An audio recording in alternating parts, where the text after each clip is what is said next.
Waziri wa ulinzi wa Israel Katz amesema ameamuru jeshi kushambulia Tehran kufuatia madai yake ya Iran kukiuka makubaliano ya kusitisha mapigano. Amesema kuwa ameagiza jeshi kushambulia Tehran kufuatia kile alichokitaja kuwa ni mashambulizi ya kombora kutoka Iran, hatua aliyosema imekiuka makubaliano ya kusitisha mapigano yaliyotangazwa saa chache kabla na Rais wa Marekani Donald Trump. Hata hivyo, Iran imekanusha kuvunja makubaliano hayo ya kusitisha mapigano. Kwa mujibu wa chombo cha habari cha serikali ya Iran, makamanda wa vikosi vya ulinzi walikanusha kuwepo kwa uzinduzi wowote wa makombora kuelekea Israel katika saa za hivi karibuni. Matukio haya yameibua shaka za awali kuhusu utekelezaji wa makubaliano ya kusitisha vita yaliyolenga kumaliza siku 12 za mapigano makali. Katika taarifa yake, Katz amesema ameagiza jeshi la Israel kuendeleza operesheni za hali ya juu dhidi ya mali za utawala na miundombinu aliyoiita ya kigaidi mjini Tehran, kutokana na kile alichokiita ukiukwaji wa wazi wa makubaliano ya kusitisha mapigano yaliyotangazwa na Rais wa Marekani. Saa chache kabla ya hapo, Trump alikuwa ameandika kwenye jukwaa la Truth Social, hapa ninanukuu, "Makubaliano ya kusitisha mapigano yameanza kutumika. Tafadhali, msivunje." Mwisho wa kunukuu.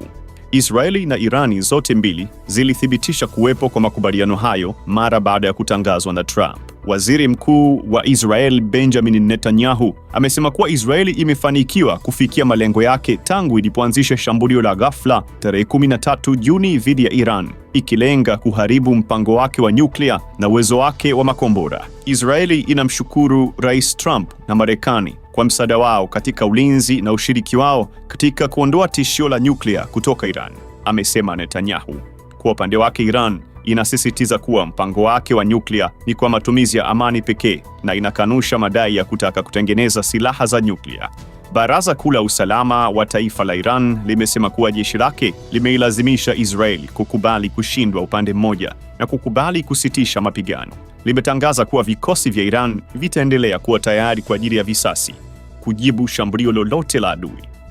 Waziri wa mambo ya nje wa Iran, Abbas Araghchi, alikuwa amesema awali kuwa Iran ingesitisha mashambulizi yake ya kujibu iwapo Israel ingetekeleza ahadi yake ya kusitisha mashambulizi kuanzia saa 10 alfajiri kwa saa za Tehran. Taarifa iliyotolewa na Baraza Kuu la Usalama wa Taifa la Iran ilikubaliana kwa njia isiyo ya moja kwa moja na wazo la kusitisha mapigano. Hata hivyo, Iran iliwasilisha hali hiyo kana kwamba Israeli ndio iliyositisha mashambulizi, na kwa hivyo Iran nayo inasitisha kwa sababu haikuanzisha vita hiyo.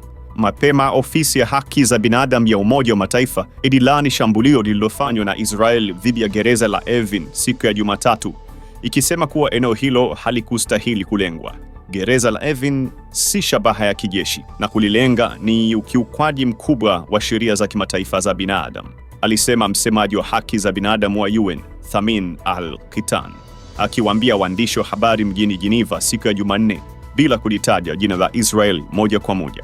Kwa mujibu wa msemaji wa idara ya mahakama ya Iran, Asghar Jahangiri, watu waliuawa na kujeruhiwa katika shambulio hilo, ingawa hakutoa maelezo kuhusu idadi ya waathirika. Chombo cha habari cha mahakama cha Mizan kimeripoti kuwa wafungwa waliokuwa wakishikiliwa katika gereza la Evin wamehamishwa katika maeneo mengine ndani ya mkoa wa Tehran.